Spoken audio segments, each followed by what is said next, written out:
What could you do in a works car with works backup, you think, Frank? Take it handy and win every rally around. The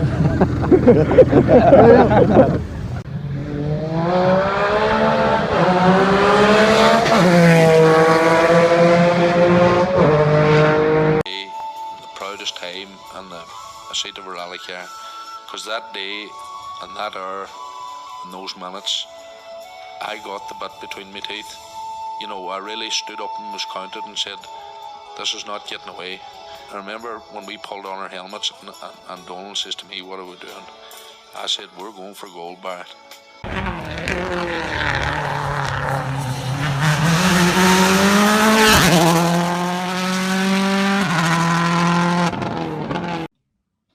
Welcome along to Krunching Gears, Season 2, Episode 2. In this episode, we speak to Andy Brown. Andy Brown has a fascinating story, and he tells us his time with his very early career starting out at Malcolm Wilson, helping him on events and in his workshop, before moving on to Austin Rover, and whenever Group B rallying ended at the end of '86, moving to Prodrive. Then the story really takes off as Andy travels the world with some notable works teams and some fantastic drivers. He then sets up his own business, and he's now back at Prodrive, where he's the Legends manager, and some fascinating projects that's being worked on there. It is a fantastic story. I'm sure you'll enjoy it. I started off by asking Andy how he first got involved in motorsport. Well, I started when I was very young, I guess. I was 11, maybe 12, and there was a guy a few doors down from my parents, had a rally car. I just kind of took an interest to that side, hanging around and passing him tools and one thing and another. And turns out that he worked for Malcolm Wilson. Okay. Malcolm was just starting off there doing, obviously he was running his own Mark IIs, but it was Malcolm Wilson Motorsport then, so they were selling parts, and this guy, Tom Pearson, was like the parts guy there. So Right. I started then going out to Malcolm's with him every weekend, you know, school holidays. I just, as often as I could, I was out there. Mm-hmm. You know, I was very lucky that he had some really good guys working there. Graham Walker, who later married Louise Aitken, and the Scottish guy George Morrison, who was a really good mechanic. So, you know, it was great training from an early age, you know. So I was kind of sometimes, but it was good. And you know, soon enough, I was going on the rallies, sat in the middle of the van, Right. you know, with the boys, going away. Yeah. So we were doing. Well, Malcolm was running a few customers just starting off there. Roy Cathcart, Yes. Ireland was a good customer there, and I had another guy, Darryl Weedner, who was a guy from the northeast doing the national championship.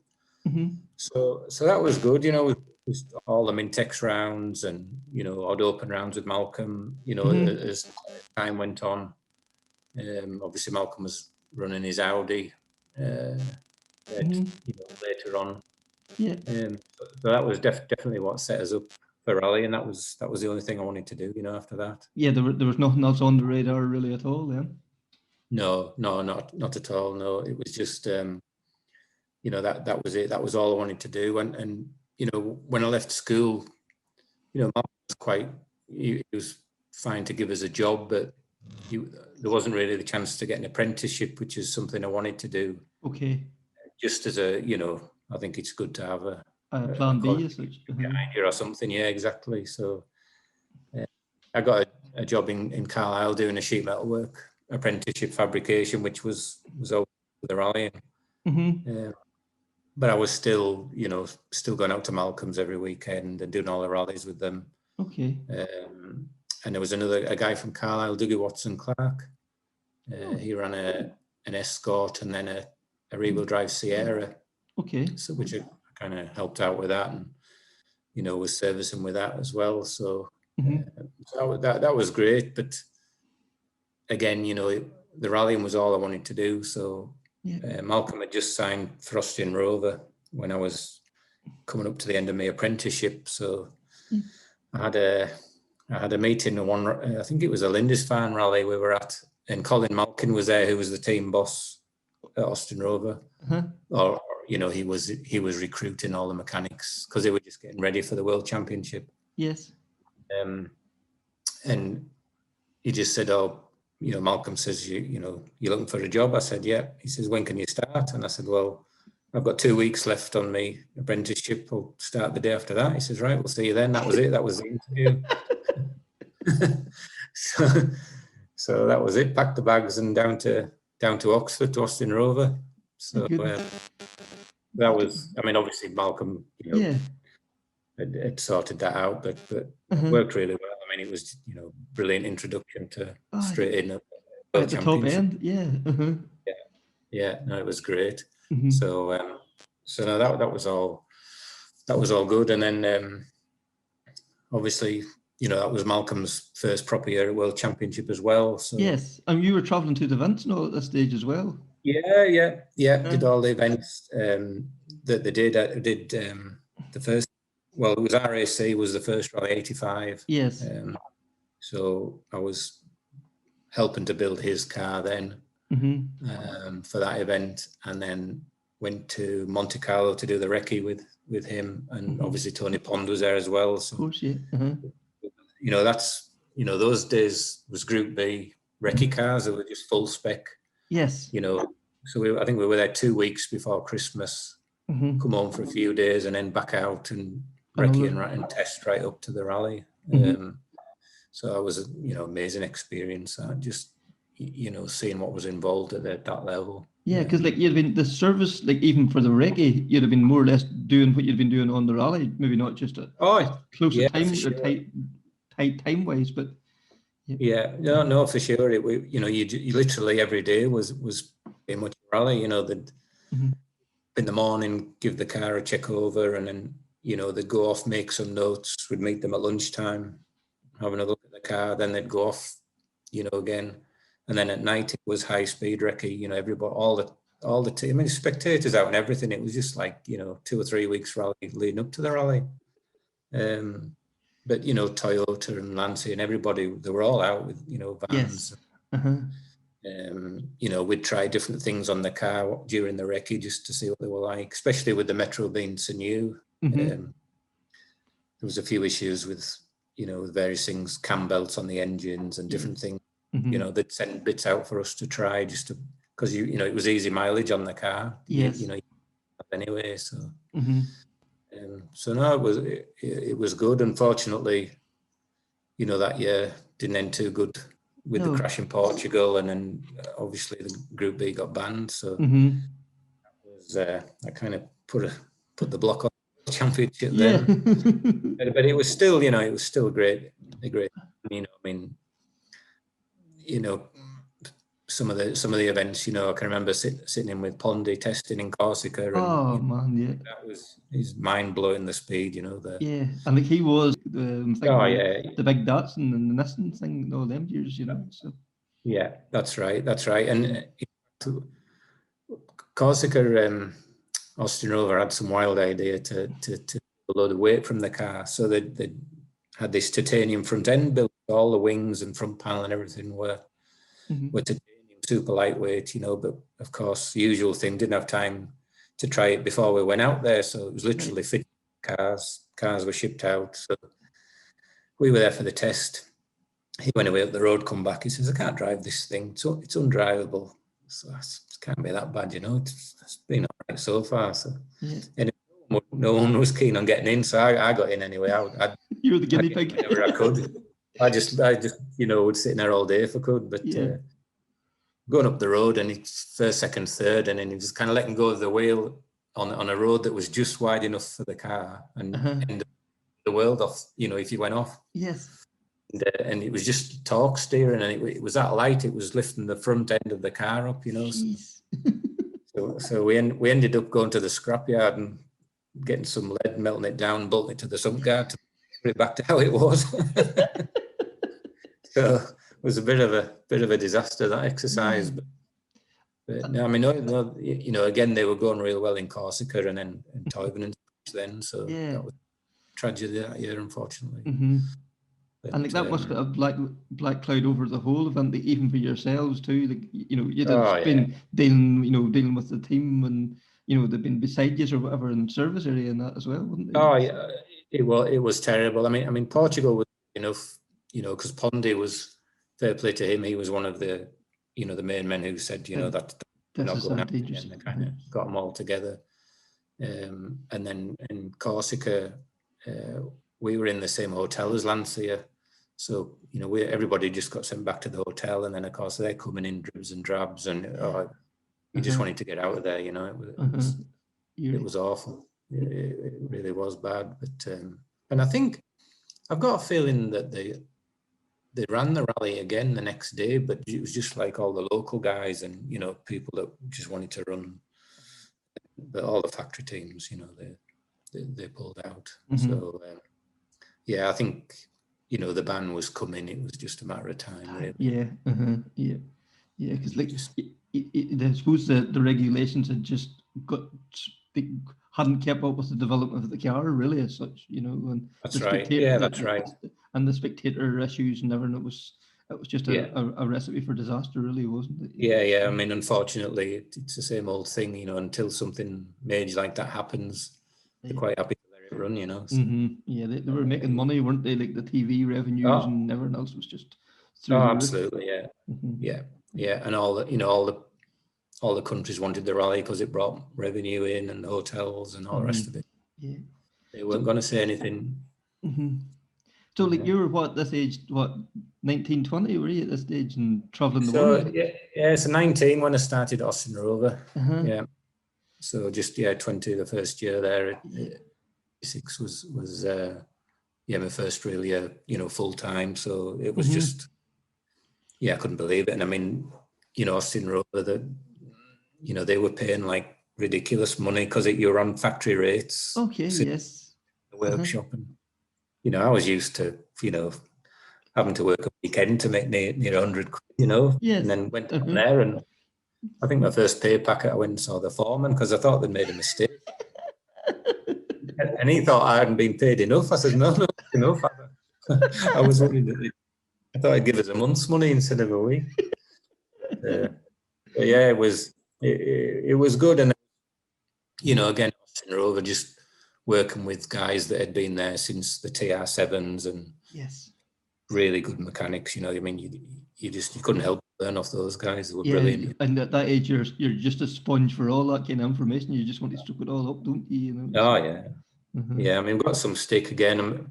Well, myself and Malcolm, I think, just because of the accent as well from being up north. Okay. They always used to say they'd get me on the radio to translate for him when he was getting excited. They'd struggle. He's a bit better spoken these days, I think. He'd have been broad Cumbrian back then. Yes. So then, come the end of '86, that was it. Were you out of a job then? No. Well, I mean, out of a job at Austin Rover. That was it. Yeah. Went back up, and Graham Walker, who'd been working for Malcolm, you know, for years. He was like best mate, but always, you know, his mechanic. He started doing a bit of mercenary work, and he'd been going with Prodrive on a few events with the Porsche. Okay. And then they were going to. So I was doing jobs with him, fixing a few road cars and a few rally cars. And then they were going to Corsica the next year with Prodrive. The first year with the M3. Okay. And they were looking for people, and he put my name forward. He says, "Look, I'll bring Andy along if you want." So, which was great because that was, you know, the year they won, which was a privateer team, was, you know, first time in a long time that had happened, and first world championship win. So I did that rally, and then pretty much while I was at the rally, I got asked if I wanted a job there full time. Right. So that was that. So then I moved down to, they were in Silverstone then, just a small unit, just a small industrial unit it was. I think it was maybe about 10 or 12 of us there. Okay. And obviously they'd been running Jimmy in the Metro, Porsches on the go, and then just starting with the M3. So I think I did 3 or 4 events with the Porsche in the Middle East. Right, yes. Al-Hadri, which back then was kind of wild, you know, because the Middle East was a bit different place then till it is now. So yeah. I mean, luckily, you know, Al-Hadri was very well respected, and he carried a lot of clout over there, so he kind of got looked after. But I think it could have, you know, it could have been different. Yes. I could well imagine. Yeah, definitely. Yeah. Yes. But again, you know, trips like that, you know, again, it just part of the whole learning exercise. But you know, we drive between events, maybe, you know, going across Oman or whatever. You know, it's like 600 miles just straight line, if you know, and just a couple of us set off with 2 vans and trailers and a car and a rally car, and you know, just set off driving across, and you just kind of, that's where you are, that's where you're going, you know. Yeah, and there was no Google Maps or no sat nav then. No, you know? no, nothing at all. No, it's just, you know, you go. leave the vans at dealership and fly home, and you know, you had to figure a lot of stuff out for yourself. But you know, again, you know, I suppose it was all good in the long run. It kind of made things a lot easier in the future, you know, because you kind of done that hard graft then. Yeah, you knew what you were doing then. Whenever, you know, the bigger job to come along or whatever, it didn't faze you. You just took it on board and went for it. Yeah, well, you didn't have any choice. You either kind of, you got on with it, or you know, or they get someone else to do it. So you just had to. I sink or swim, as they say, isn't it? Really, you know. Yeah. No, you know, there was plenty of incidents, and you know, there'll be the odd accident here and there, but you know, everyone knew that you were doing your best, and you just got on with it, like, you know. Yeah.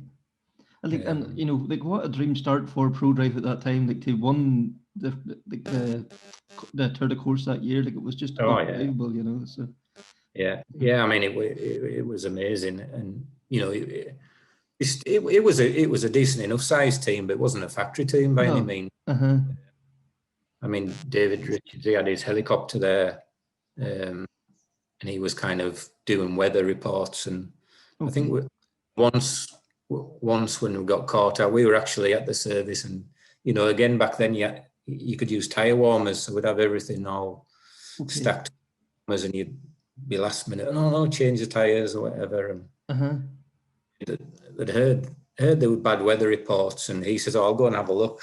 So we didn't have long. We were waiting for the report, and didn't hear anything from him. Literally dropped the car down, and he come on. He says, it's snowed on top of the mountain.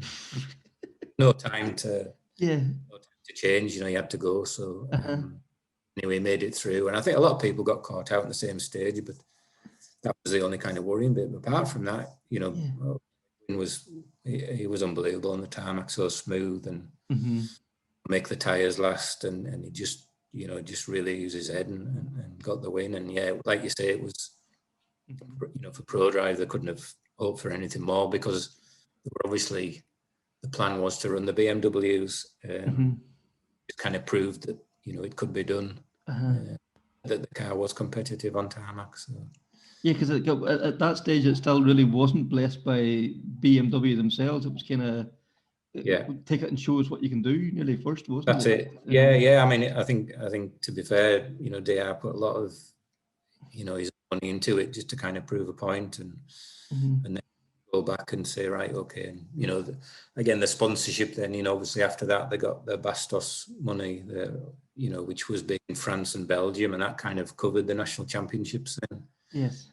And then there was private customers on board, Zanussi in Italy, and you know, the cars made their way over to Ireland eventually. So so no, it was definitely a worthwhile, you know, event for them to go and do. For sure. And then, like you were saying, then I like big when I do the French Championship, and you spent a lot of time there with him as well. Yeah, so I was number one on his car for a couple of years then, you know, French events. So you know, again, by then Prodrive had moved to Banbury, to the first workshop that they had there. Right. Which, you know, was an amazing place, amazing facility compared to, you know, where we had been. You know, it was tiled floors and every, you know, real proper setup. So yeah, we were running Beguin and Francois Chatriot in France, Patrick Sneyers in Belgium, and was doing a few events. You do a few world events, and you know, so it was just a mad time. You know, we'd be doing rallies in France, and then call in Belgium on the way back to Ypres, back to Banbury, the car around back across the. So it was great. I mean, it was you know, brilliant times. But actually, throughout the the time when I was running Begwin, there was a rumor going around that they were looking to do Thousand Lakes. Okay. With Vatanen in an M3. Oh, right. So he was my hero. That that was the man. You know. So I went straight up to Diaz's office. I said, look, if that event comes off, I want to do the recce. You know, put us down. And he said, oh well, I don't know. You know, still working on it. Anyways, sure enough, it came off. So I ended up. I think all in all, I was out there 5 weeks in Finland because I went out, did the recce, we did a test in the middle, and then more recce. But I was just on my own, you know, for the recce for the whole time. So it was just unbelievable experience. Yeah, it was just such a gentleman. You know, people say, "Oh, don't meet your heroes," but I wouldn't agree with that because he was amazing. You know, just everything about the guy, you know. He seems to have an aura about him, doesn't he? Absolutely. And you know, he's kind of really interested in making sure that you're okay, and you know, it's not just all about him. You know, not saying all like that, but the other ones. You know, there's a weekend off. It was his daughter's christening down in Helsinki, which was, you know, a few hours from Jyväskylä where they're based, and you know, I just, you know, fully expected I'll be staying at the hotel and work on. He said, no, you got to come down for the christening. You know, I said, I'll just work away here. No, absolutely not. So ended up going down there. Sunday was the christening, and then, you know, thought we'd be driving back up Monday. He says, I rang Bruno Berglund, who was the co-driver. He says, we're going to have the morning off. He says, we'll have a bit of a look around Helsinki before we go back up. Right. I thought, spot on, you know, we'll jump in the car and have a drive round to the airport, and he's got us up in his helicopter, you know, and we were just flying around and having a look and showing us things. And I mean, he was just, you know, wanting to make sure that I'd enjoyed the... Yes, that was an experience for you. Yeah, exactly, yeah. But so back to the recce and working away, and again, you know, full spec car, Group A car, but you know, full, because we were testing. We hadn't run the M3 on gravel, so you wanted to optimize everything there too before the rally. Yeah, first time on gravel, so that, you know, they'd be sending different springs out or whatever, so we'd, you know, same again, writing notes through the day, you know, have a bit of a afternoon, check the car over, and then at night that was it, just full on high speed, just, you know, recceing rather. And maybe 2 or 3 nights, you know, that Bruno, the co-driver, you know, he'd say, look, I need to get back to the hotel, I've got to write all these notes up for tomorrow, you know. Yes. He'd take the van back to the hotel, and I'd just sit in with Vatanen for a couple of the stages back to the hotel, you know. So, and obviously I wasn't reading notes or anything. And he, honestly, apart from, you know, the odd bend or the odd crest, he could recite the notes as we were going through the stage. But I'll never forget, Kevin, the first time we went up through the gears, top gear, and he come to this crest, threw it sideways, and I'm thinking, we're off here, you know, he's forgot what you were good. Yeah, it's all over, like, you know, how am I going to explain this one kind of thing? And of course, landed over the crest, exactly the right place to be carrying on, and just from then on, it was amazing. It was that was some experience. And you know, you'd be going through the stages, and there's cameras going off, all the spectators out at night, and it was crazy, really. But like, a money can't buy experience. Oh yeah. Absolutely.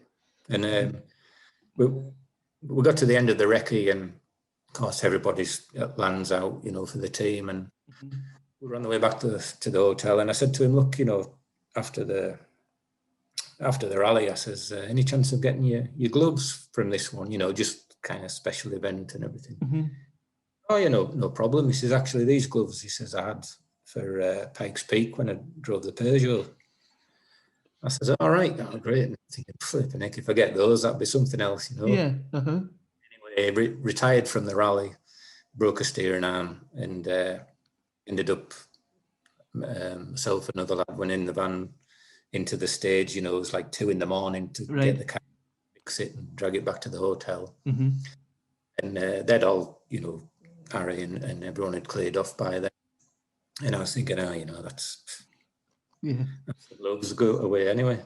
And walked in reception and got the key, and the bloke says, oh, Mr. Brown, he says, oh, there's an envelope here for you.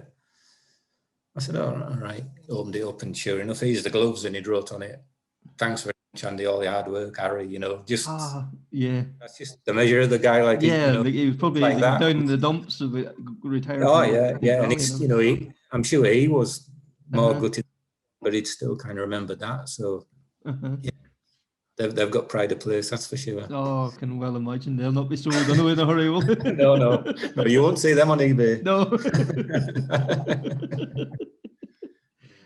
It's just I like Ari is just there's that aura about him. He's just that different step from everybody else, isn't he? You know? Yeah, and you know, I've seen him a few times since, you know, plenty of times, but you know, I think the last time I actually saw him was Ulster, was with David Bogie, and he was there. His son was driving. Yes. Bumped into him in the hotel, and you know, again straight over, come and meet my son, you know, chatting on, and just real gentleman, definitely. Brilliant. So then, after your first time with Prodrive, you moved on then back to Malcolm. He was with so it was looking like another year in France with the big, for me, and you know, it was kind of doing something maybe a bit different. And Malcolm had just signed at GM with the Astra to do the, you know, the World Championship or certain World and British Championship. So, so I went there. I mean, they were in Milton Keynes, which wasn't too far away. Okay. So went over there, and you know, did some great events, Australia, New Zealand. You know, Malcolm got his A seed in New Zealand over there. So that was really, you know, big event for him. I mean, a lot of those events were only, but you know, Mazda were there. There was some decent cars. So. Yeah. Like it was, and like he finished ahead of Mats Johnson too, who would have been at the scene at that time as one of the fastest front-wheel drive guys in the world. You know. Oh yeah. And I mean, again in the UK in the British Championship, you know, I mean, Malcolm had, you know, he could drive that Astra for sure. He definitely, he definitely got some results that he probably shouldn't have done. Just, you know, in a front-wheel drive car. I mean, he was, and that was a good team. You know, GM. Eurosport as it was quite a small team still, you know, it still had that kind of, you know, it wasn't like a big factory team. It was everyone, you know, mucked in, and there's some really good guys. Again, some of those lads had been with Jimmy when he started with his Chevette, you know, and they'd come work their way up the whole way through. Some you know, Alex Strasty, I think he started with Jimmy when he first ever went playing, you know, and he SM vet, and then they got in with GM and worked there. So yeah, there's some really good guys. It was good. Yeah, and like, you know, even that year too, like as well as finishing third in New Zealand, he was sixth in Australia and I think 10th in GB as well. Like, so you know, as you say, it just shows the quality of driver Malcolm was. And we kind of forget that now, don't we? You know, so yeah, we do. I mean, you know, those results. I think, you know, Australia. For anyone that's been there, the surface there is, you know, it's like ball bearings. So, you know, to get some of those, you know, times he was setting in a front wheel drive car is incredible, really. So yeah, no, he definitely, you know, he was going well then. And, And then the year after that, Louise came, was with GM for a good championship, which again was a good year. I mean, obviously she ended up winning it, but she had that, that crash in Portugal, which was that's right, horrendous, going into the water. So, she went through. I mean, she had that crash and then went to Corsica, the next event, and everyone thought, oh, she might struggle a bit there, and straight on the pace, and she was on the pace. She wasn't, it wasn't just like a fast lady or whatever. She was no, she was fast, just fast, full stop, wasn't it? So. Yeah. I mean, back, obviously I knew her more through her husband, through Graham, when I was at Malcolm's, but she was driving a Group 4 Escort, and she'd take it to the guys like. Yeah, and the big Nissan too. Like she used to talk about. Yeah. No, she's definitely brilliant driver. Yeah.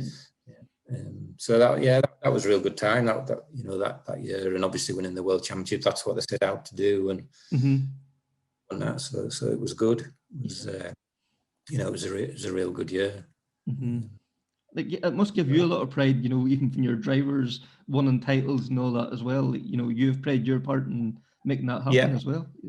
Yeah, for sure. And there's times, like I remember in Australia with Malcolm, for example, it was Australia or New Zealand.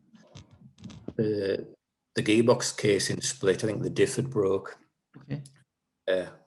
On the Astra, you could change the actual gear cluster. 15 minutes, it was no bother, but the whole gearbox, we'd never done one before. It was a bit of a mission. But it was kind of, you had to do it kind of thing, it was that or nothing. So there was two vans, so there was 4 of us set up how we would do it and everything, and just set into it, and it was, it was on kind of thing. But got it done. There was any time, and I mean, they're the times that you kind of, it's what you go to the rallies for. Yeah, because you come alive when you're under pressure like that to make it happen. Yeah. The clock's ticking. It has to be done. Yeah. No, definitely. That's, for sure. They're the times that you kind of remember when you look back on the events. It's because without that, Key's got to set the stage times, but he needs the gears to do it. I didn't want any crunching gears there. No. Very good. So then for 91, another change of scenery again. Yeah, so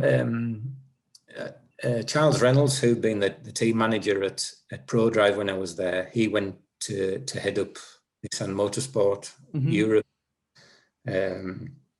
So that was obviously a factory team that was just in the making. And he got in touch. He says, "Look, do you fancy coming and kind of being in charge of the car builds?" Okay. So that was a real good chance, full world championship with Stig and David Llewellyn was signed up. So that's right, that was one of those jobs you just had to go for, Of course. So went over. There was a lot of setting up the workshop and vans and everything. And then the first event we did was Safari. So the cars were actually built in Japan for that. It shipped out, and we would run the cars on that event. Okay. Then Safari we would build them after that. It's so important to the Japanese manufacturers, isn't it? The Safari rally. Yeah. So I mean, the cars were okay, but we ended up pretty much stripped to a shell before the rally in Nairobi, and and rebuilt. But still basically the same. It was just a lot of refinements and just going through them really. But we did a lot of testing out there. Nissan had their own workshop. That's how important. Yes. They take that event that had their own workshop there. So we went out. I think just after New Year, we went out for like a month's testing with Stig. And I mean that was again great experience because first time working with him, another world champion, and just how calm he is and relaxed, but just tells you what you need to know, and that's it. you know, every word's means something coming from it. Yes. He doesn't waffle on. He's just pay direct. attention. But yeah, great guy, really, you know, really good. And we got through Safari, got a couple of cars to finish, and then got back. Just, you know, carried on with the World Championship again, you know, so finished off a few events that year, and then into the next year with Tommi. Yes. Tommi Makinen. So that, you know, that was great. He was at the time. Yeah. So that was really good, just to again see him in operation. Yeah, and you know, at that point again, you know, obviously rallying was a lot different back then. The number of service vans, and you know, I was in the helicopter for all the events servicing, so there'd be 2 or 3 of us and an engineer in the helicopter. Okay.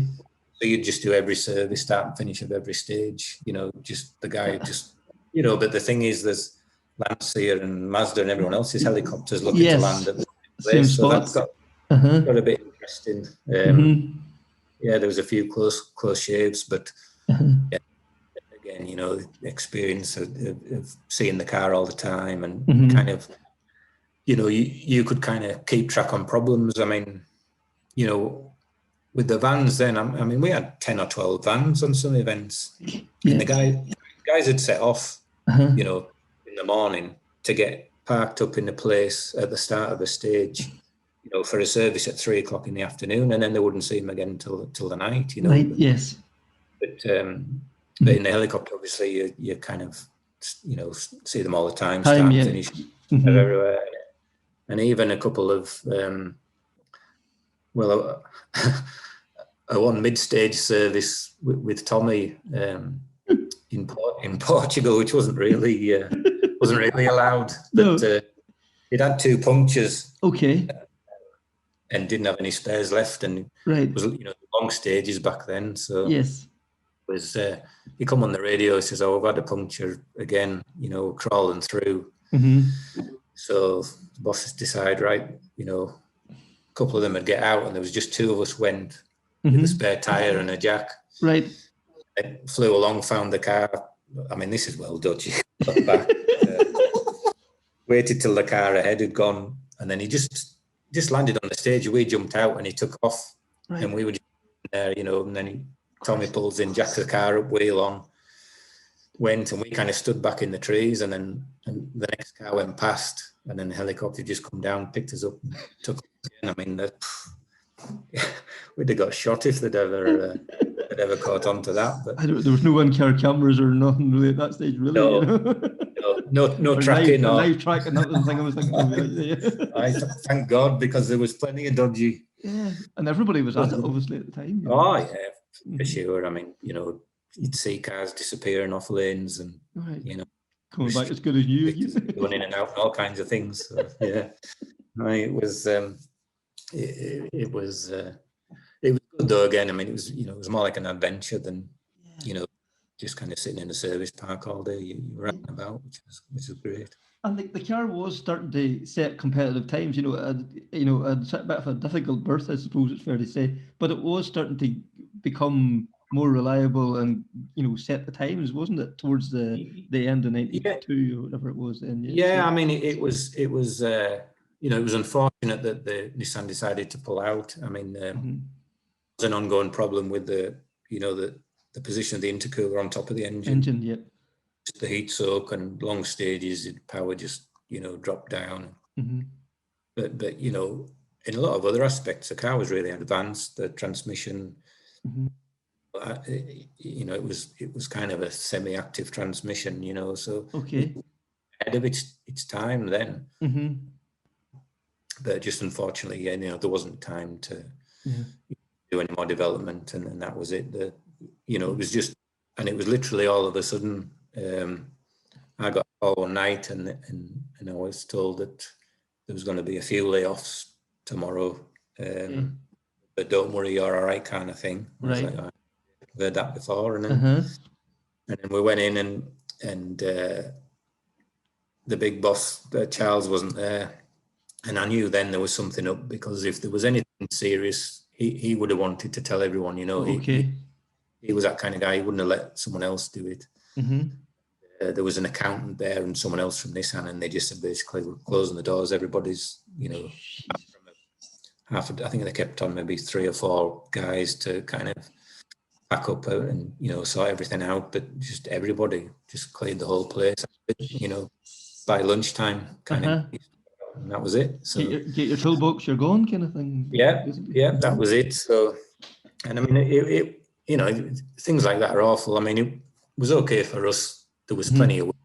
You'd get a job. Yeah. No bother really. So, but you know, people out of the offices and maybe just took a mortgage out or something, and you know, you see all them. It's like, you know, it's not nice to see. But no. That's the one side of motorsport. You know, it's not. If you want a safe occupation, motorsport's probably not. I want to steer clear of. Yeah, you got to be prepared to adapt. For sure. Yes. So then you said then you took the money you got your redundancy there, and it was time to start out on your own. Yeah, that's right. Yeah, so you know, I just thought, well, you know, I probably know enough people that I could, you know, get a bit of work, and it wasn't a big workshop. You maybe get, you know, 2 or 3 cars at a push in there. So I'd kind of got on with Boreham. Melvin Hodson, who was the team manager at GM, he'd gone to Ford. Okay. So I gave him a call and I said, look, you know, this has happened. You've got any work going? And he says, yeah. Ford had a lot of mercenaries then, you know, that there'd be maybe out of 40 mechanics, you know, across the board on the rallies. I bet 20 at least, maybe more, were mercenaries just doing the events. Oh, they were just brought in for the event and then going in, right? Yep. Okay. Yeah. So so I got on and was usually in a chase car then, which again was good, you know. And they were running.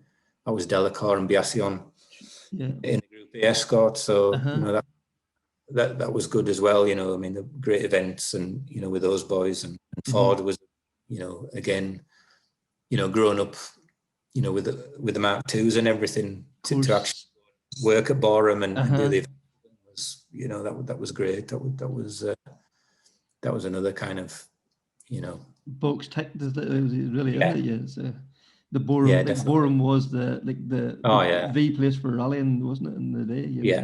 Yeah, for sure. And you know, it was still down there, you know, in the same place it had been, the airfield, and you know, you go down there and, you know, I can remember Gwyndaff used to come down and be bedding pads in before Monty or Corsica or something, you know, and just go around, and it was good. And then again, started doing a bit of work up at Malcolm's. He just, you know, moved to Vauxhall, and no, it was the place before that he had, and it was actually at his house. They had a workshop out the back, so he just, you know, was taking on customers. That's the building you see. It's like a stone building, isn't it? With like a that's split. it. Yeah. So I went up there and built the first pilot escort up there. Right. So built that for him. He was doing the British Championship, obviously, with Michelin pilot. So built that car, and then at the same time he got Stephen Finlay over. Okay. Steve Bertie's Sapphire. So we started doing the national championship with Stephen, which was great times. You know, that Stephen, again, just a real cool customer, like just brilliant guy. You know, and you know, we did all those rallies, and it just suited him. He'd fly across on the Friday, you know, a bit of running the car, do the rally on the Saturday, a few beers Saturday night, way back home Sunday. Didn't interfere with his business, you know, and obviously, you know, amazing speed and brilliant driver. So yeah, you know, it was really good, and I ended up spending more time going with Stephen. So we kind of moved away, you know, Malcolm was happy for us to kind of look after Stephen's running of the car, so I just kind of took charge of that. And, we went to Ulster with Steve, and then so Malcolm was still in the pilot escort. Stephen was doing it in the Sapphire. Yes. So I said to him, look, we need to have a bit of a test before this one. If we have a bit of a go, you need to. So we went over to Stephen's house there, and literally we had a transit van, and we were using one of his BM Estate or something as a chase car, was it? His mate, Derek, Alan, Big Sam, he was with me in the chase car. So anyway, we were testing before the rally, and he kept going out in the car, come back, and he wasn't happy. And I could tell he just wasn't happy, But he didn't want to say, it'll be all right, it'll be all right. Well, let's, we'll keep going. Let's try this and try that. Ended up, he was done. Like, he was like, oh, I'll just drive it as it is. Don't worry about it. I said, we've got one more thing to try, this smaller front roll bar, because it was quite wet. And I think this will do the job. Put this on. Oh, it's up to you. I said, well, we're putting it on anyway. So we put it on. More or less had to push him out to the car, And he took off, heard him roaring away, and then he was gone for ages. I was like, oh no, he's put it off or something, what's happened? I was like, oh God. And sure enough, he comes flying back, handbrakes into the drive, up the driveway, smile on his face. He says, that's unbelievable. He says, I can't believe the difference. I said, oh, well, as long as you're happy, oh yeah. And then, went to the rally, and he was leading the rally. Yes. Was leading the rally, and we got to, forget where it was, Kevin, there was a spectator stage. Oh, somewhere. Yeah, that was, it was Lisburn or Craigavon or something, wasn't it? Aye, somewhere like, yeah, that's it. And, we were, like I say, we were just doing our own thing with tyres and everything, and you're doing well, people want to kind of get involved, and Pirelli come up and they're like, oh, we've got these new thermal slicks just for these short stages, Well, we're all right with what we've got. I think, I just don't want to really change. No, telling you these are the things to use, So, so give them a try, and sure enough, they weren't that thermal as it turned out, and had a bit of an off. So that was the rally over. But yeah, no, it was a shame, because he was on for a cracking result there. Yeah, and to be at that level, when you think back, Finlay probably only competed in maybe 40 rallies compared to the likes of Wilson and these guys and Bertie Fisher, who was maybe doing 20 rallies a year, or maybe not 20, but 10 or 12 rallies a year.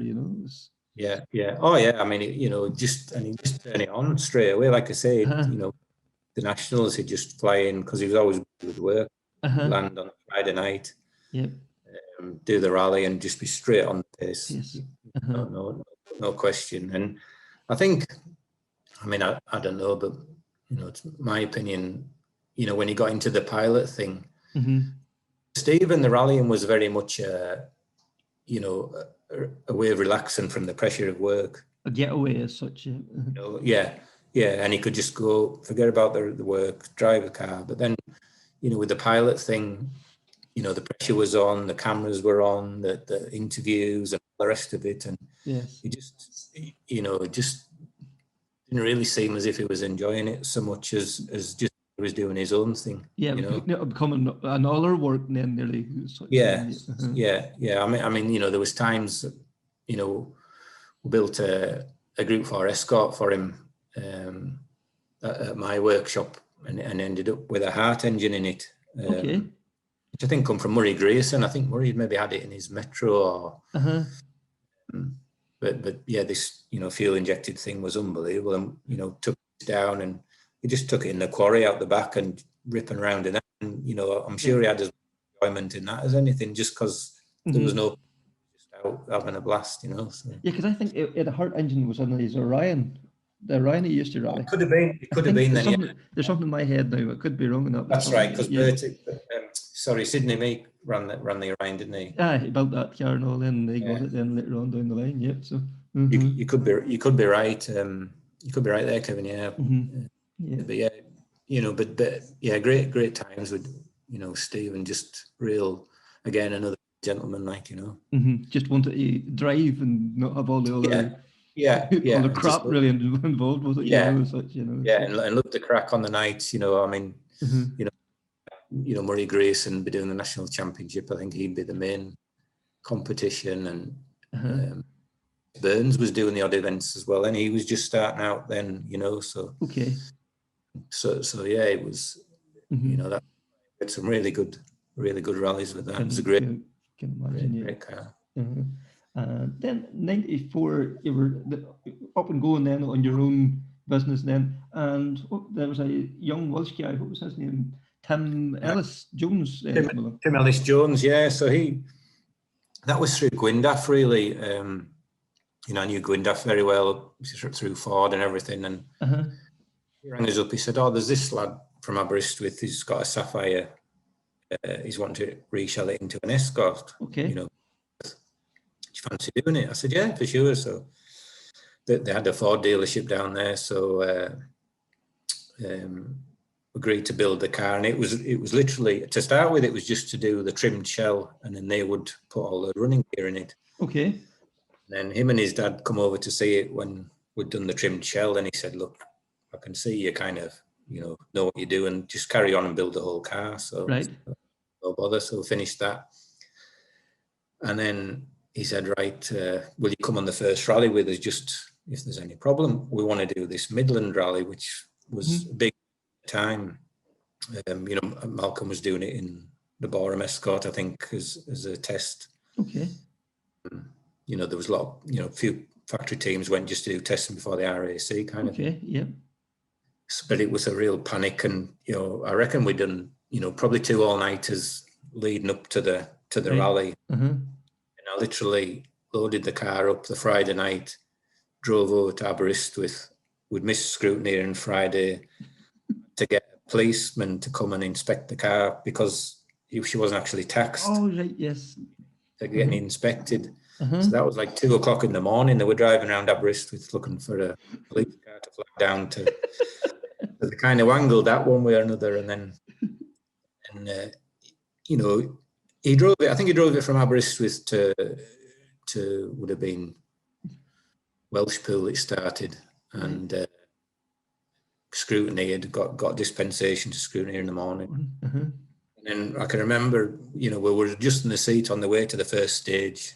Literally never driven it, and I'm thinking, if we get around this, just take your time, drive around. Be happy with that, And I was so tired because with all this, work we'd put in. So I was with one of his mates in his mate in the chase car, and so we get to the first service, working on the car, and I said to him, "Oh, how's it going?" Then he says, "Oh, he's third." I says, "Oh, well, third in Group N's pretty good. There's some decent entry." He says, "No, he's third overall." Bloody hell! I didn't realise he was that quick. Start paying a bit more attention now. So and sure enough, he ended up winning the rally. So the national part of it. Yes. Won the rally, which was unbelievable, and Malcolm was presenting the awards, and so it was just it was one of those even though you build cars for world champions or whatever, but to build your own car out of your own kind of workshop and get a win the first time out was brilliant. So we got that, and then I'd end up running Tim for a couple of years after that. A great time, championship and RAC and what have you. So and then James Cullen come along. Yes. So that was another. I think probably off the back of Tim and results, and James would have known Gwyndaf very well. So of course, he'd been with SPG the year before, and then done a little bit, I think, with the car themselves. And need someone to run it. So he'd got the Buckler sponsorship then. So it was kind of a tough year for James, really, because the year before he'd had some amazing results, in the car with a big budget, and then we didn't have such a big budget, and there were a few more competitive guys up the front, So he was driving every bit as well, maybe better, and the results weren't reflecting it yet. Yeah, and you know, he had to get the championship. That was kind of the, you know, I'd hung his hat on that for the sponsors as such, hadn't he? You know. So. Yeah, and obviously hoping that winning the championship would lead to better things the following year. So the pressure was on to get the results, and you know, it was probably difficult for him to hold back sometimes when he was wanting to race the boys, and you know, he knew he couldn't risk it. But I mean, still had some, you know, some good results, and I think it was the circuit of Ireland. You know, it was going really well, and then the weather was getting bad. And that's and right. then, that's the year of the snow and all, wasn't it? Yeah, that's right. Yeah. So we had, you know, I just had the same van I'd used for Tim and for James, and you know, a lot of those Irish events, when it gets really wet and muddy, sometimes you're just about better off with a gravel tyre. Okay. You know, it can get that bad down the lane. So for some reason, anyways, I'd put 4 gravel tyres in the van, just left them in there, you know, all the tarmac ones. And sure enough, this weather came, so we bolted the gravel tyres on, and that was it, in the lead, you know. Jeez. I'm thinking, geez, we're going to win this overall, you know, in the Group N car. But, unfortunately, I had a bit of an off there, which kind of you know, took the win away. But yeah, you know, even the lead in that was good. And James rarely ever had accidents. He always drove well within himself, didn't he? Oh yeah, definitely. I mean, yeah, it's very rare James going off. So yeah, you know, but yeah, we got through the year and won the title and all too. Did what I had to do. Won Group N. So you know, that's what I planned to do, and then they kind of got the money together then to convert the car to Group A, which was, you know, was great for me. I mean, that's, you know, I wanted to be racing but I wanted to be, you know, racing at the top. You know, I mean, Group N was great, but yeah, you know, obviously you can compete for overall results. So, you know, we got used the same body shell, converted, and then we got pretty much a full running gear kit from Malcolm. Car brakes and suspension, everything, and they did a really good engine. I mean, the Mansion really looked after James. You know, the Ben car and the Group A car, they were always, you know, real top job, and kind of looked after him, you know. So, and then yeah, Roger at R&D, he did a box, because that was the expensive part, was the gearbox on the Escort. It says like the proper Group A gearbox was like twice the price or whatever. Yeah, at least, you know, at least. So we bought a box off Roger, and then he loaned us a spare for every event. So that was part of the deal, you know. So that was great. Yes, and I mean, it was a good gearbox, you know. It was good, but yeah. So we went to, again, bit of a rush getting the car ready for Donegal, which, you know, of course, it was James. Yeah, biggest rally going to Donegal, James Cullen. You want to be kind of prepared, but we did a test. We did a test before the rally, and you know, he seemed happy, and I mean, he was just took to it. I mean, I really think, you know, those years in the Group N Escort, you know, went a long way to making James as quick as he was in the Group A car, because he was so smooth, right, and so mechanically sympathetic. Yes, you know, I mean, He couldn't really dog the Group N car, so I had to refine his driving as such, I suppose. Exactly, because you just, you know, you'd break the gearbox in the Group N car if you overdrove it, or you'd overheat the brakes, or, you know, whereas, you know, when you got in the Group A car, all that, you know, carrying the corner speed, all that carried over.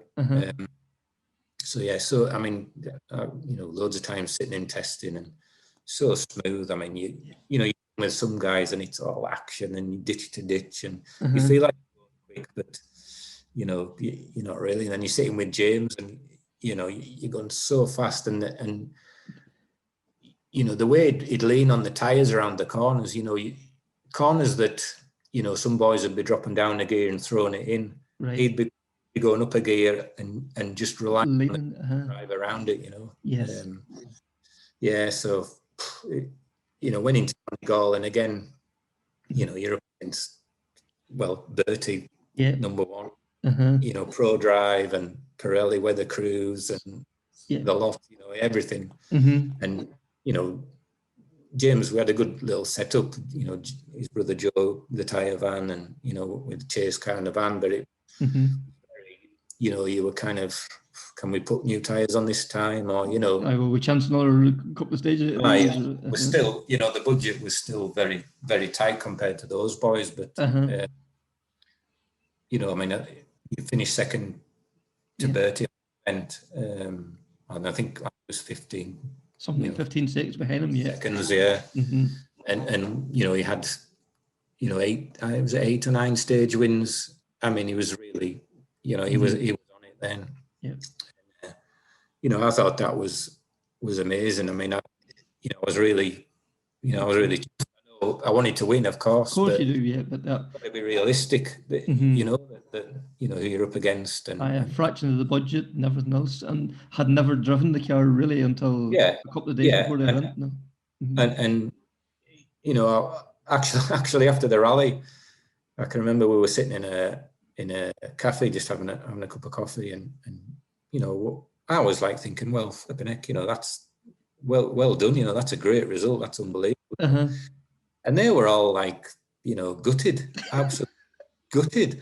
And I realised then how much, Donegal means to those boys, because, they finished second to Bertie by 15 seconds. I think it was the end of the world. And I'm like, don't be too hard on yourself, because not many people could do what you've done, Just,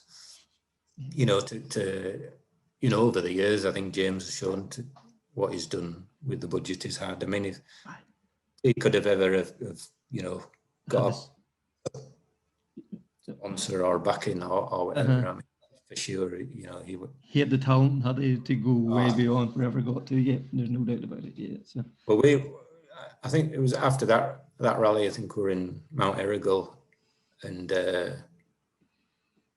we're at the bar. Bertie was there for sure. I think Austin McHale and maybe Andrew. There's a few of the top boys. We're all. James was there, and a few of us chatting away. And Bertie says, it'd be great if we were all just in Mark II Escorts and just out, in the same car, go out, and see who's how we went, and they were all like, oh yeah, that'd be great. And Bertie, this is straight from Bertie, he says, but I'll tell you what, he says, well, none of us would see which way that man went, pointing to Jim. So, so they knew how quick he was. They recognised that the talent was there. So that was good, and I mean, again, that shows Bertie as well. The gentleman that he was as well. Oh yeah. So it was good. It was some real good events over there, and so competitive, and as you say, to be competing against the likes of Prodrive, and like even McHale was getting help from TTE as well to develop their car and all too. So and we still, the car was looked after. I mean, that was one thing with James. He'd always said, look, he could do with new shafts on the front, or he'd be like, right, just got to have it. I mean, obviously we wouldn't throw money at it, but if it needed it, it was done. So there's no chances. As the car could, whatever spec the car was, as good as it could be to go to the rally. That's how it went. So that was that worked out well. And then I think we decided then to move up to Carlisle. Obviously I was from there, and I've been living there for a while, and so Mike Little had kind of approached us and said, you fancy coming running the workshop? And having my own business was great, but a lot of hassle comes along with it, and you have to look after all the paperwork as well as doing the work as well. And we were running well, ended up running a factory Nissan F2 car. Oh yeah. Again, through the links at Nissan, they were running McRae and Mercedes, and then they were running a third car for this Ari Makinen. Okay. Who was, it was a third works car, although they were bringing. So his manager was the same guy that's backed like Tommi Makinen and Kankinen. Oh yes, right, yes, that's This, this guy who put some money into them. So I got that car to run. So again, that was, it was great. But then working for bigger teams, you wait longer to get paid, and oh yeah, it's great because you think, oh, finally, we've got a factory car to run, but just bigger demands with it then as well. Yeah, too. yeah, exactly. Yeah. So sometimes you're better off just with the smaller guys and just get paid when straight when you ask for it. Yeah. Yeah. So I ended up moved up to Carlisle, kind of wrapped the business up, but James came with us and Tim actually. I took them as customers to Mike Little's. Oh right, yes. So James carried on there for a couple of years actually. After I'd even left, Little's, he was still there. So okay, yeah. Relationship with them. So and obviously they were running, Greg, while we were doing world events and Belgian championships. So so that was good to get back out on those events. Yeah, and like at that time, Mike Little would have been kind of a blessed Borum team then, really, as such, wouldn't they? Like that. Oh yeah, so. yeah. I mean, they had been for a long time. They'd been, work supported, parts and cars and vans and so they're a really good team. Mike Little, the preparation of their cars, I would say, is probably some of the best, I've come across. Their attention to detail and the out of the cars was really impressive. And like you think like Gregoire, like a lot of them Belgian events, he was one of them. Like he wasn't one of them, he was second or third. Always podiums, and then even going on to world events, he was still very competitive. Like fourth in Belgium or not? Portugal, I think it was. He was fourth one year, and so the cars were obviously a much that was out there. So and I mean those Belgian events, they're massive. You're racing tires and those guys in Belgium. I mean that's just. That is top level again over there. They're going as hard as it would be in the World Championship events, wouldn't they? Yeah, for sure. I mean, the Belgium top guys in Belgium, they're like in Ireland as well. The top guys, they're just really quick guys wherever they go, but on home ground they're running a lot. So I mean, it was good, and like I say, James, his escort went up there, and he carried on for 2 or 3 years, I think. Yeah, that's right. Yeah, he went on a few more years then, and the escort as well. And then you made the move across the sea to America, then. Yeah. So we it's kind of it's funny, we'd always, myself and wife would always talked about going to America, but it's one of those things you think, oh, never happen. And I'd left Little's. I was just having I was just doing a bit of truck driving actually, a bit of a sabbatical from the rallying. Came Friday night, and Maria, wife, she says, "There's a job here in Florida at a rally school. Do you fancy that?" Oh, I don't know. The motoring. What it was the motoring news, and I'd even stopped buying them. And for some reason, I'd bought it the week before and just left it lying. And she hadn't even picked it up. This job. I says, "Oh, I don't know about that." She says, "Oh, well, they're keen to talk to you." I says, "How do you know that?" She says, "Well, I messaged them." All right. So this guy up and an English fella that was running this rally school, and kind of knew of us, and he said, "Look, definitely a job here if you fancy it." So I had a word with where I was working, and he said, "Look, just go and give it a go. A couple of months. If you don't like it, you can have your job back." So, well, not really, So, so ended out, you could do 3 months on a holiday visa. So, right, yeah. So I went out there and worked at this rally school and was teaching and instructing and, you know, sorting the cars out. And he actually deal to do the American launch of the Subaru Impreza there. Oh, right, yes. You know, the new shape style, the bug-eye one as it was. Yes. So we had, I don't know, maybe 25 Subarus come on transporters, and all these journalists were flying in and out and driving cars. So it was a big event. And through that, one of the customers that came, you know, he was quite keen to have a go at rallying. So, you know, started building him a car. So in the meantime, I went back home at Christmas and we said, yeah, let's give it a go. So we just rented our house out, you know, in Carlisle, and went out there. And again,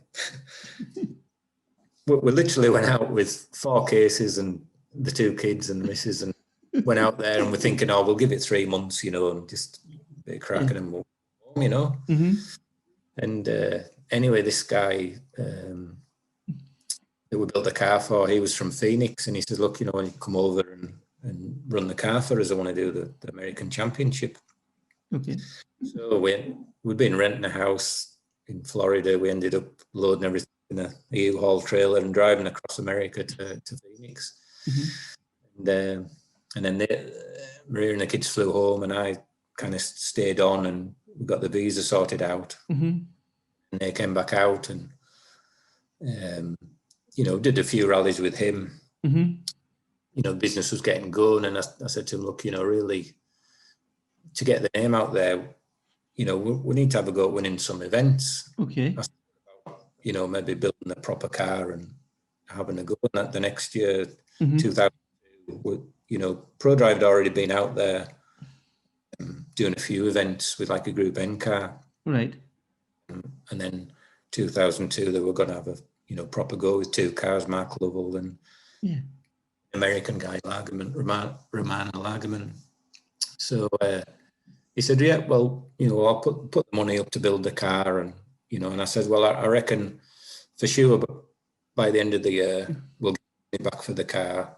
And I think that we'll get enough customers to run it alongside it, you know. So, so we built this car, and obviously, you know, there was no way we were ever going to compete money-wise against Prodrive. You know, that was a full, you know, WRC spec, you know, based car, but over there, it open class rules that they ran, so it was 40 mil restrictor, so they were even quicker than you know, the cars at home. Yeah. Yeah. And Mitsubishi had 2-car factory team, and Hyundai had 2 cars. Mark Higgins was driving a Hyundai, and an American guy, and they were pretty much Mitsubishi Evo based. Don Buckley built those cars. So you know, it was a big year to have a go in America. So we built the car, and then, you know, like I say, knew we couldn't compete out and out speed and everything. I thought, well, we'll just a strong, reliable car that you know, the door handles off it kind of thing, and we'll see how we go. Okay. And I think we had 2 customers for the first event to go to, so you know, we could kind of tag along and taking the lads, that kind of, because David was running at the front, we could service him and do the customers. So we were kind of running his car for free, labour-wise. Okay, yes. So that's how we tried to do it. That was the plan, was just to use a driver to bring the work in. First event, Snowdrift, is full snow, and you're not allowed studs. It's just, you know, ice tyres. Okay. And real dodgy rally, and he ended up head on into a tree, smashed everything. As like, oh, no, that was part of the plan. No, definitely not. But anyway, we got the car back, fixed it, and the next day was way over in Tennessee, which, you know, I mean, European Championship's big, but that would be like 2,000 miles from Phoenix to go across one rally. So over there and having a real good go. You know, he was up there right at the time. We had a few good tyre choices, and we're going into the last stage, and we were tied equal with he was a Polish guy, Janusz Kulig. He had a Evo, quick European Championship guy. He was just over doing a one-off event. Right. So, we're going into this stage. I think Lovell had problems and Mark had maybe gone off. So, everyone was at the rally, but just we ended up, at the top. So, service before the last stage and we're equal. And there's a guy, Tony Janetta, I don't know if you remember him, used to rally. The big Datsuns and Metros and all that. He was in America and he used to come with me as a coordinator just to help out, Right, yeah.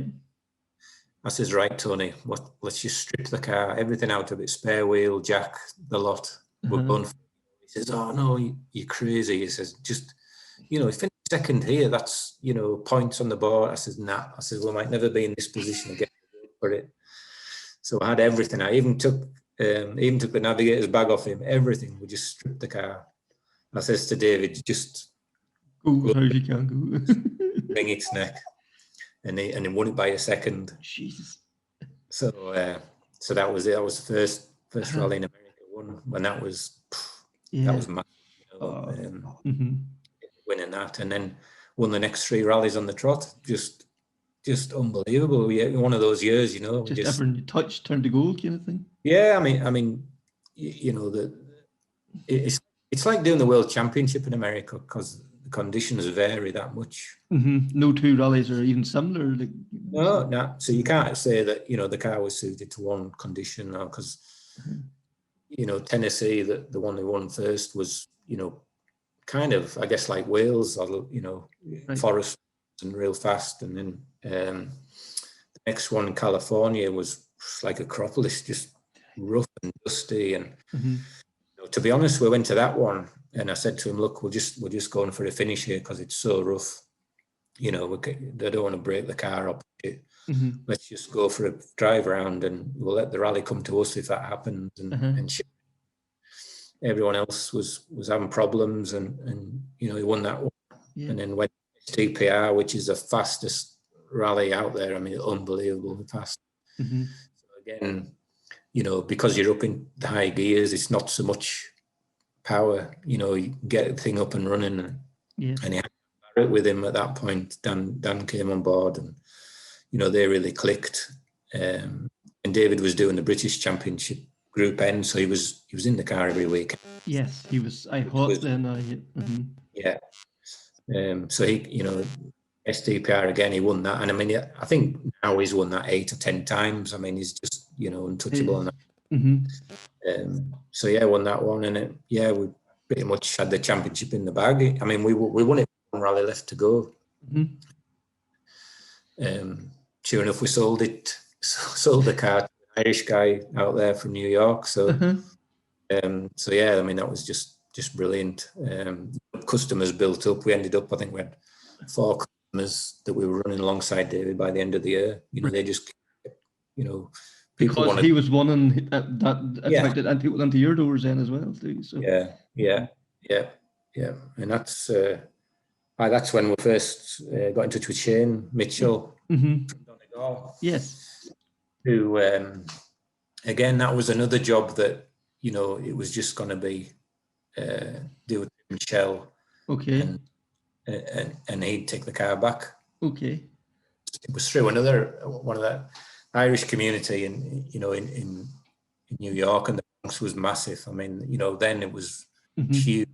They'd be like half the entry was, Irish boys over, Mitsubishi Talons and Eagles, whatever they were then, and Evos and everything. Seamus, was of course, was the main man over there. But there was a fella, Niall Donnelly from New York, who used to help a lot of the lads out, and he rang up. Look, this young lad Shane, he's really quick, but he's wanting a car built, but he wants it done right. And I said, well, we'll do it, no bother. So did the shell, and then carry on, just finish it off. So we built it, went to the first rally, and I think that would have been STPR on main. And anyway, he was running it himself, but we ended up him out a bit, and said, right, I want you to run it, from now on.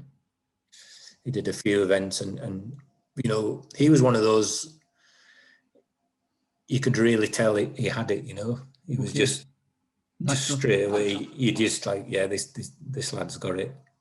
And it's very, very much, very similar to Stephen Finlay. Really, really laid back kind of guy, you know, but just fast, smooth. And I used to get him in with David as much as we could when we were testing, you know, for him to see, you know, what David was doing, what he was up to, and, you know, hanging out with him and Daniel, you know, the pace notes, getting on top of all that. And so, yeah, you know, he straight away, he was on it. And the end of that year, obviously, you know, we were paying David to drive and we couldn't keep doing that. And you know, a chance to go and join Mitsubishi. So, you know, he left. You know, I guess we've given him a good jump start in America as well. I mean, he's done pretty well over there since then. Yeah, he has not done too bad.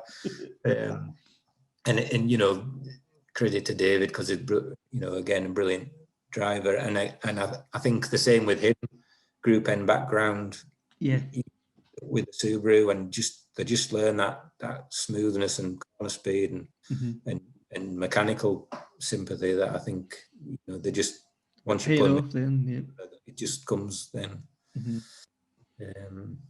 So the next year then we'd got Shane, and then also the US Air Force, which was a big one. They came to us halfway through the year. They were sponsoring a guy in a Subaru, who was looking after his own car, but maybe not doing the best job of it. So I was lying under the car, David's car one day, and this guy comes up asking for me, you know, and this says, oh, that's he's under the car there. So I come out, and I think he was expecting, you know, some team manager kind of shirt and tie, nearly. Aye.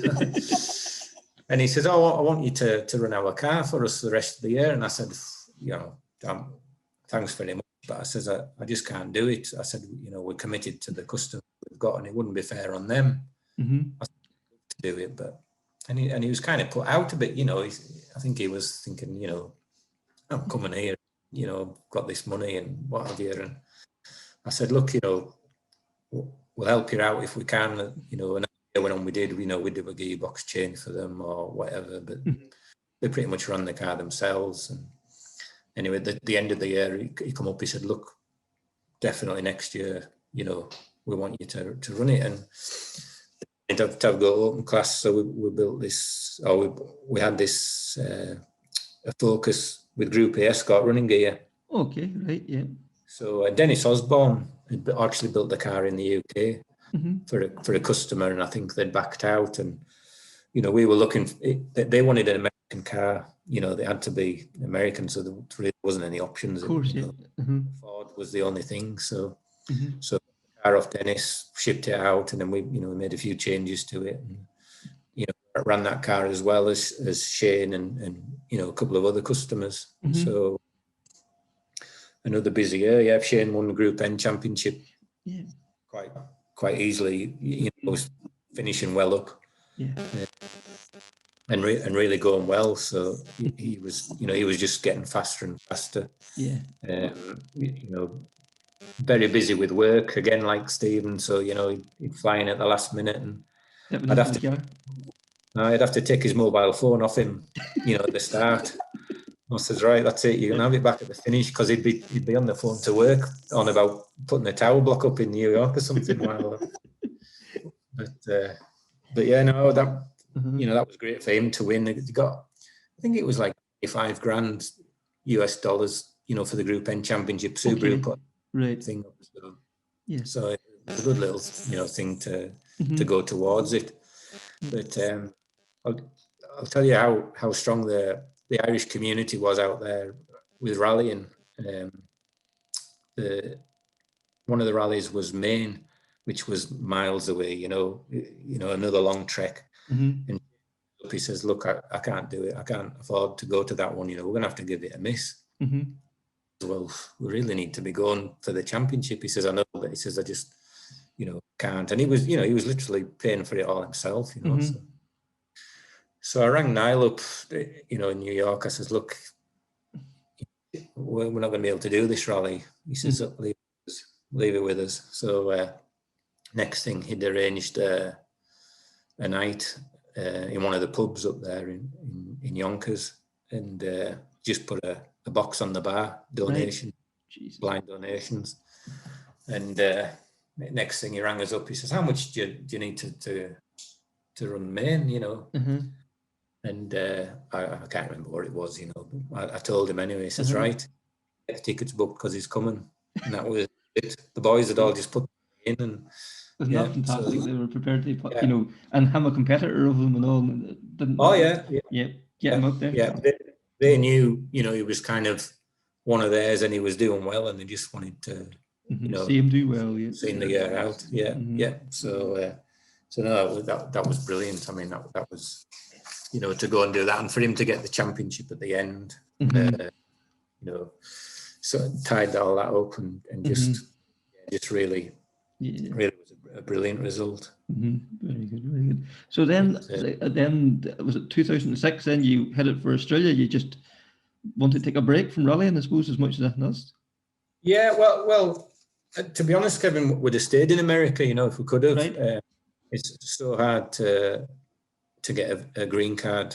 Or permanent visa or whatever it is. And, you know, we were there when 9/11 happened, and we'd had these applications in, and of course they were all scrapped. Everybody's was scrapped at that time. Right.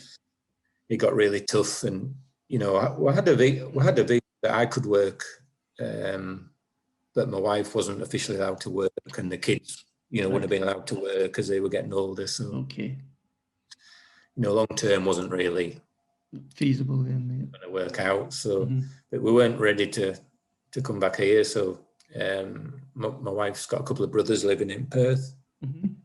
So we thought, oh well, we'll give that a try, you know. So went there, and I just got back into fabrication, just doing stuff for the mines, you know, just total break from rallying, spent it with the kids.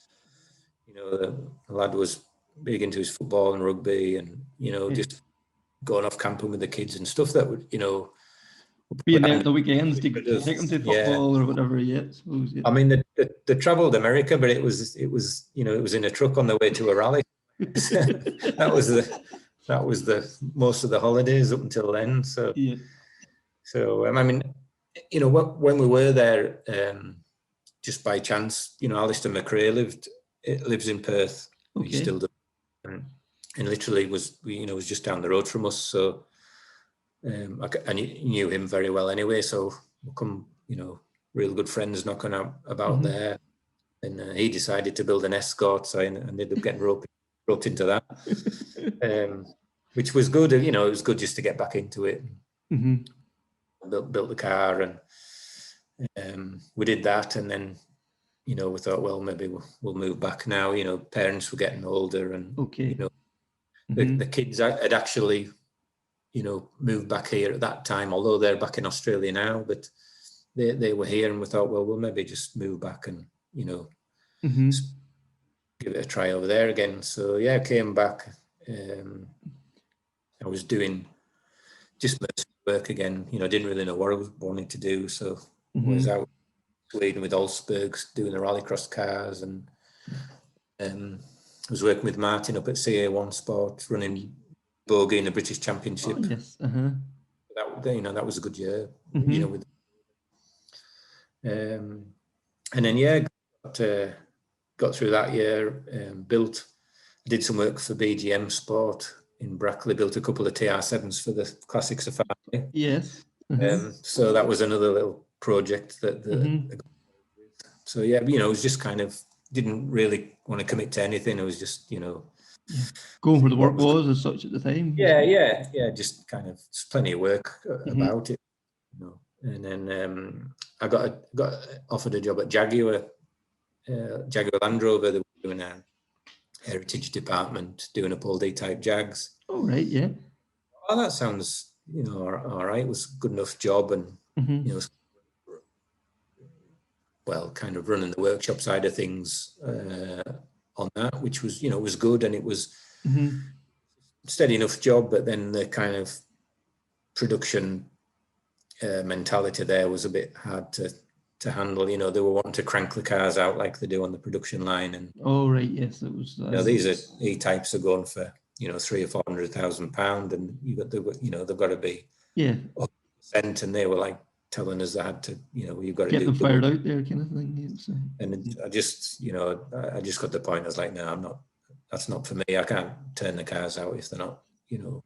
And they're not pleasing you. They're not going to please the guys when you spend that kind of crazy money. Exactly. Yeah. So so I've been chatting with Paul Howarth at Prodrive, and you know, he talked about doing this, you know, this Prodrive Legends thing. So I went back there, and you know, the plan was really to get that up and running straight away, but their collection of cars have been neglected for quite a while. So, you know, we ended up recommissioning a lot of those Porsche, Group A, you know, Collins, Subaru, the Metro. So we were kind of working through those to get those up and running, which, you know, took the first year and a half to do that. And then, you know, we started, you know, then bringing a couple of customer cars in for rebuild. Okay. We did that Solberg car, and we're in that we're building for a guy in Ireland at the moment. Yeah. You know, plenty of work coming in. I mean, it's really, and I think it's gained a lot of momentum now. You know, it's kind of rolling along pretty well. Yeah, and like them cars, you're bringing them in and you're, you know, putting them back to the spec they were, like for Japan, the Solberg's car. Like, it must be like a fine line between like building the car and preserving the car as such. Yeah, it is, and that's one thing you kind of sometimes have to discuss with. I mean, to be fair, the customers we've had have all been brilliant. They've just, you know, gone with what we've recommended to them. But to me, you know, like that car, for example, the Solberg car, you know, that we got that from Philip. So, you know, he was running that for a guy now. Yeah. And you know, it was very original. It was still left-hand drive, which is unusual for the Subaru. Converted to right to go over to Ireland. Yeah. So, you know, a lot of the car was original, and to me, you know, you need to keep as much of that as you can. I mean, we could have put new floors in it and sills, you know. I mean, yeah, it got sills, but you know, arches, and you could end up with basically a brand new shell. Yeah. You know, well, to me, you know, a lot of that damage was probably done by Solberg when it was, you know, in the rally kind of thing. So, you know, yeah, for sure, you know, the shell was blasted back to bare metal and aired as needed, but you know, we kept as much of the original car as we could. And then, you know, one of the I guess the selling points Prodrive have is, you know, they have all the documentation, the original build books, everything. So, you know, we can just pull it out and you go right through the car. That is exactly, you know, as she left the factory to go to Japan. Yeah. And even though that car, you know, it's going to Holland, and it's, you know, the guys basically bought it as an investment. We still fully commissioned it, took it up the track, gave it a run. It's, you know, it's ready to go and do a rally. That could start a rally tomorrow, like in reality. So it's, you know, mechanically it's 100%, and you know, that's just sent it, and you know,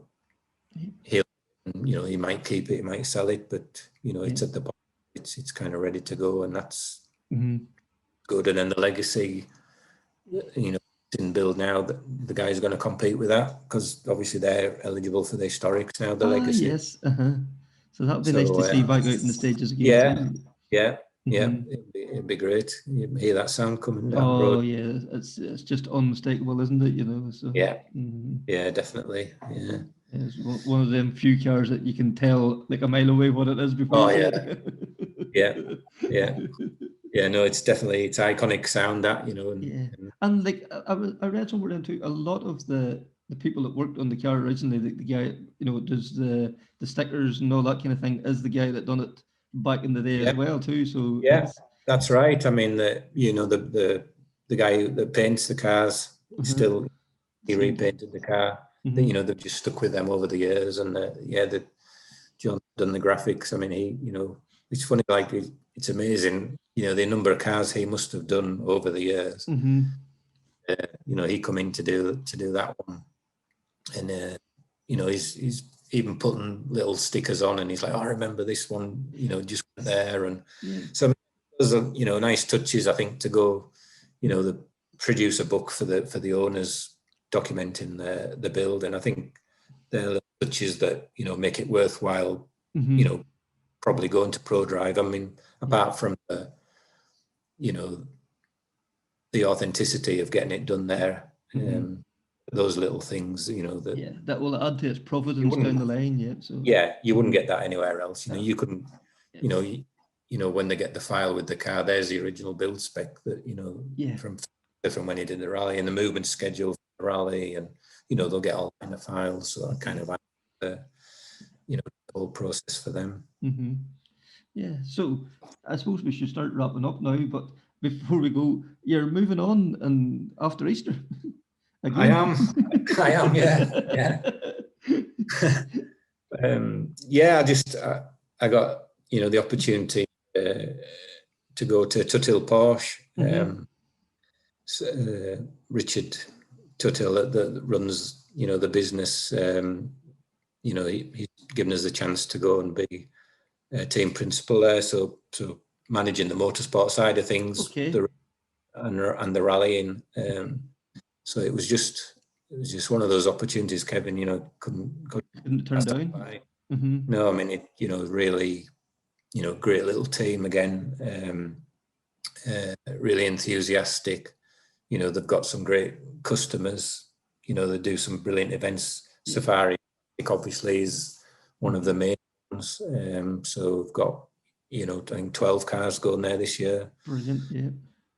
And looking to build the race side of it up as well with the Porsche Cup. So, they've got projects going on with Singer. We've all seen that. Doesn't that look unbelievable yet? So it is, and I've seen that running. Is unbelievable. Yeah, the wee video, the clip and the noise, just it takes you back, doesn't it? It's amazing. So I'm kind of, really looking forward to getting out on some events again. Obviously Africa would be big, but look at getting some cars out maybe in the UK and Ireland would be great as well. Get some rally cars out there. The Porsche is a brilliant car for the historics. Yes. So so it'd be really good. And I mean, I think, like I say, Prodrive Legends is it's in a good place now, I guess. It's, you're prepared to hand your baby over now to somebody else. Well, I mean, I was quite happy there, but and they've got work booked in and plenty of interest, but but this was just too good an opportunity to pass by.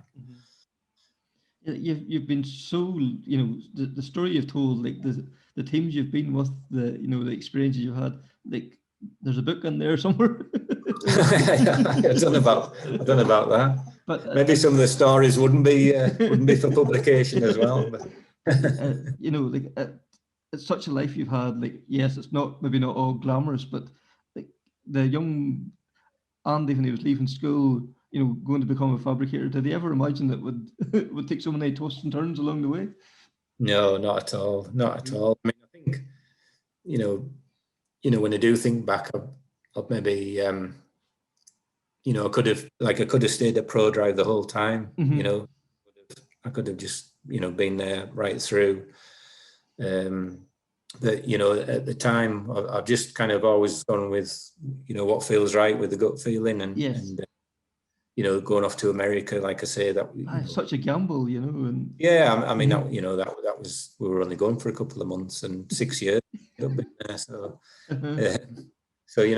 but they've all been brilliant moves. I wouldn't change them. I mean, I've enjoyed all the experiences and the people that you get to work with, all around the world, really, is, and it doesn't matter where you go in any rally, you know, you always bump into someone that you've worked with, or, you know. You have some kind of banter with them or something along the way. Yeah. And drivers, you know, same again, you know, like I was saying with Vatanen, you know, he wouldn't matter if you bumped into him down the street now, he'd still, you know, stop and for chat.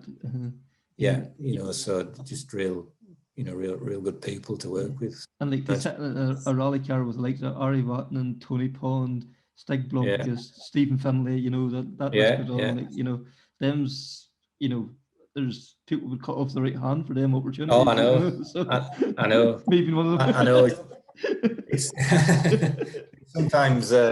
sometimes you do have to kind of, you know, when going a bit tough or whatever, or, you know, you're doing an all-night or something, you sometimes have to stop and think, well, hang on a minute, you know, it's been too bad, you know. You know, you've had a pretty good go at it, and like you say, some of those experiences, you know, rally fans would, you know, be all over that. So yeah, it's been very lucky, and it's been great.